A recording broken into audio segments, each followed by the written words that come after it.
Bem-vindos a mais uma edição do JR 15 Minutos, o podcast da Record TV que aprofunda as notícias que mais mexem com a nossa vida.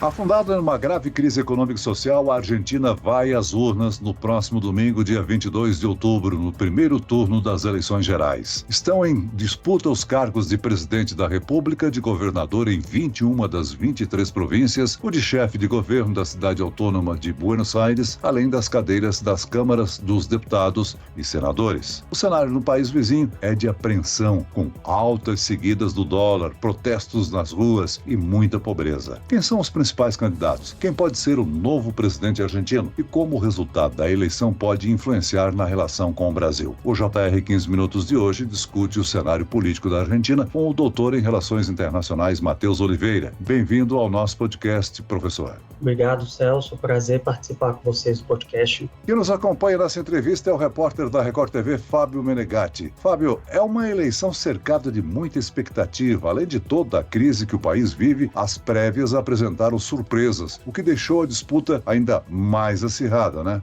Oi, Celso. Muito obrigado pelo convite, viu? Olá, Matheus. Celso, é um país mergulhado em uma crise que, sinceramente, parece não ter fim. Segundo o Instituto Governamental de Estatísticas, a pobreza na Argentina atingiu 40,1% da população no primeiro semestre. Mas entre as crianças, olha só a situação, o índice é ainda mais alto, chega a 56,2%.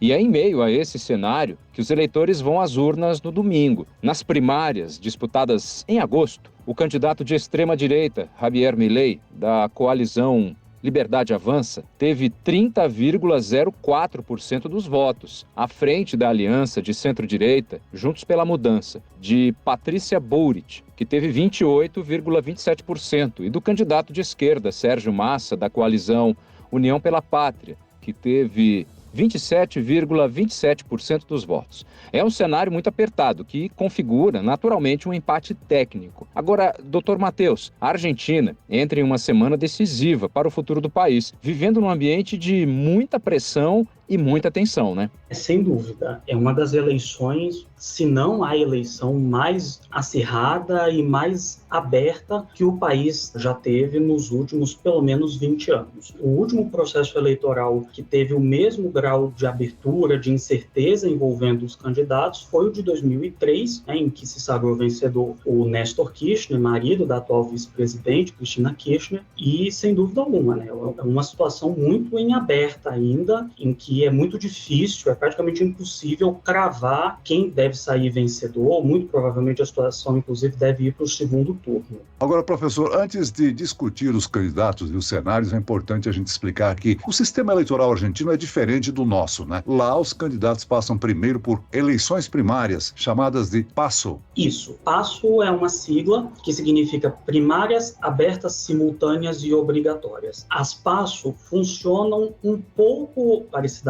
com o que são as primárias nos Estados Unidos. A diferença é que, enquanto nos Estados Unidos as primárias acontecem ao longo de um calendário extenso em que cada estado realiza as suas eleições primárias, na Argentina elas são simultâneas, ou seja, todas elas acontecem no mesmo dia e todos os partidos devem realizá-la nesse dia. Dessas primárias, né, os candidatos mais votados dentro de cada um dos partidos é que ganham, então, o direito de se apresentar como candidatos de fato ao cargo que ocupam. Então, para ficar em um exemplo, a Patrícia Bullrich, que é hoje a candidata da coalizão Juntos pela Mudança, ela disputou o direito de ser candidata com o atual chefe de governo, uma espécie de prefeito da cidade de Buenos Aires, o Horácio Rodrigues Larreta. Ela ganhou do Horácio Larreta essas primárias e, portanto, é a candidata do grupo Juntos pela Mudança. E o sistema de cálculo de votos para a vitória de um candidato no primeiro turno também é diferente do método aplicado aqui no Brasil. Também é diferente. Aqui no Brasil, para um candidato se sagrar vencedor no primeiro turno, ele tem que ter 50% dos votos mais um. Na Argentina, não. Existem duas possibilidades pelas quais um candidato pode vencer ainda no primeiro turno. Se ele ou ela obtiver mais de 45% dos votos, ou se obtiver pelo menos 40% dos votos, com uma diferença superior a 10% em relação ao segundo colocado. Agora, o Os 3 candidatos citados pelo Fábio Menegatti disputam palmo a palmo ou voto a voto essa eleição. Mas quem são Javier Milei, Patrícia Bullrich e Sérgio Massa? O Sérgio Massa, político já bastante tradicional, já tem uma trajetória relativamente extensa de mais de 2 décadas na política argentina, já foi deputado mais de uma vez, já inclusive teve algumas disputas importantes com a Cristina Kirchner, hoje vice-presidente, e atualmente, né, o Massa era o presidente da Câmara dos Deputados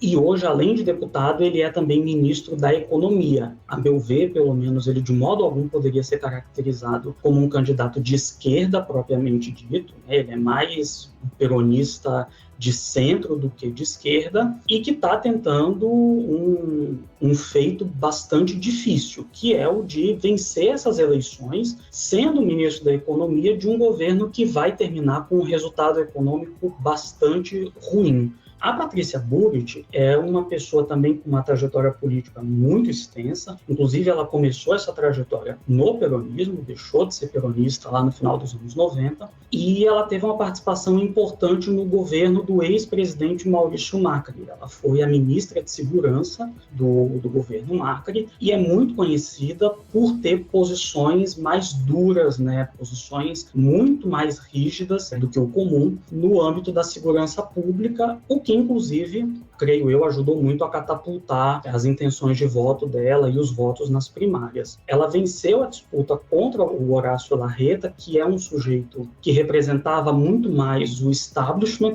do partido, e desde então, parte expressiva do desafio que tem a Patrícia Bullrich está em, primeiro, atrair as pessoas, os eleitores, que têm uma inclinação, que têm uma simpatia pelo partido dela, mas não por ela pessoalmente, então atrair para si os votos que foram do Horácio Larreta nas primárias, ao mesmo tempo em que ela precisa persuadir uma parcela da sociedade argentina que tem um voto tradicionalmente mais à direita, de que ela é uma candidata melhor, mais viável do que o Javier Milei. E o Javier Milei é a grande surpresa das eleições. Essa figura que surgiu na política há bem pouco tempo, né? Ele começou a carreira, ele se tornou conhecido no país como comentarista de programas de televisão, sempre defendendo posições bastante polêmicas e com um estilo meio desbocado, meio exagerado, sempre muito agressivo contra o sistema político argentino e que vem se colocando, né, nessas eleições como um candidato antissistema, ou como ele gosta de chamar, né, ele está contra a casta, é assim que ele se refere ao sistema político tradicional e vem aí com uma proposta que tem como pilar central fazer quase que uma revolução na Argentina. Ele quer fazer um choque total com o que ele considera que são políticas responsáveis por criar a situação que vive o país. Então, o que ficou mais conhecido é a proposta de dolarização de fato da economia, acabar com a moeda nacional, substituir pelo dólar, seria a forma de enfrentar a inflação, mas também extinguir o Banco Central do país, abandonar parcerias diplomáticas tradicionais, como com a China, também com posições muito fortes contra o Mercosul. Ele vem, então, como esse candidato antissistema e que todo mundo esperava que tivesse um desempenho interessante, satisfatório, mas que ninguém esperava que fosse vencer as primárias e que fosse ter a força que ele vem demonstrando ao longo das últimas semanas. E diante de um cenário de aumento de pobreza, com a moeda cada vez mais desvalorizada, a economia tem sido o tema principal do debate político no país, né? Vamos dizer até que não teria outro jeito. Sim, o que não chega a ser exatamente uma surpresa. É muito comum que a economia seja um tópico central nas eleições. O que eu acho que é diferente nesse processo argentino de agora é que esse tema tem aparecido de formas que não são as formas convencionais, digamos assim. Inclusive, as medidas que tradicionalmente são adotadas pelo governo, pelos candidatos governistas, com o intuito amenizar a situação econômica e, com isso, atrair a simpatia do eleitorado, não parecem estar funcionando.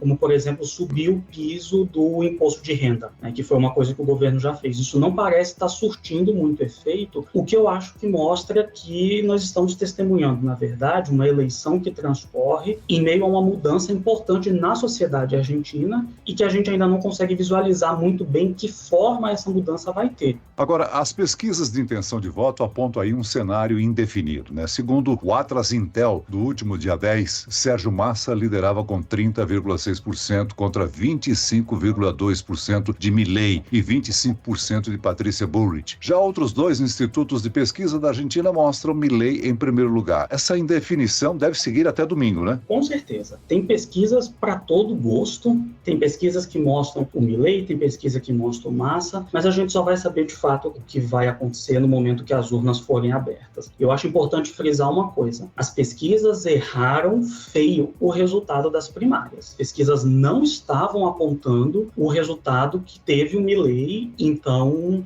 é sempre um termômetro importante, mas que nesse caso a gente tem que ter muita cautela, porque já erraram bastante agora há pouco, em agosto. Ou seja, é difícil afirmar que a eleição será resolvida no primeiro turno, né? Isso eu acho que é bastante improvável mesmo. Assim. As chances de que a eleição seja de fato liquidada no próximo domingo, eu acho que são muito baixas. Isso requeriria uma verdadeira sangria dos votos, principalmente da Patrícia Bullrich. Matheus, podemos considerar que uma possível eleição de Milei causaria uma maior apreensão em todo o mundo. Afinal, ele defende propostas radicais como a dolarização da moeda, um Estado mínimo, com o fechamento de ministérios importantes como o da educação, privatização de estatais, o fechamento do Banco Central e até a criação de um comércio de venda de armas e órgãos humanos.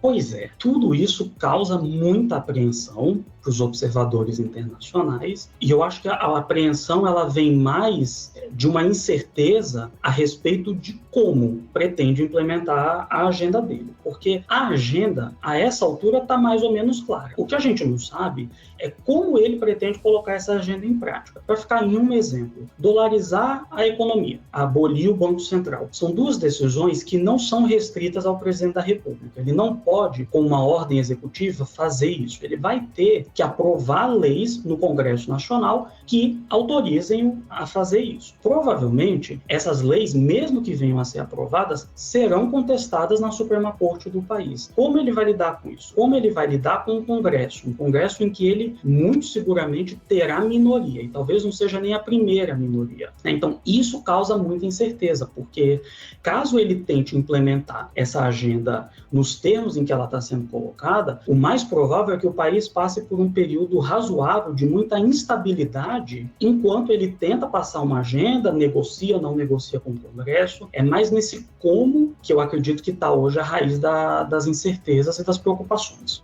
Sem dúvida alguma, o próximo presidente da Argentina terá aí um grande desafio, né? Além da crise econômica, quais serão os grandes problemas a serem resolvidos? Falta de dinheiro sempre carrega outras questões, como a explosão da violência, a precariedade da saúde pública. Exatamente. Hoje o país já tem, segundo os dados mais recentes, né, já está passando de 40% da população na linha da pobreza. Isso é um desafio muito grande, inclusive porque a agenda do Milei, ela pressupõe muito arroxo nas contas públicas, e esse arroxo vai ser feito principalmente às custas de despesas sociais, de gastos sociais. Então, a tendência é que, por algum tempo, essa situação piore, caso ele implemente essa política econômica.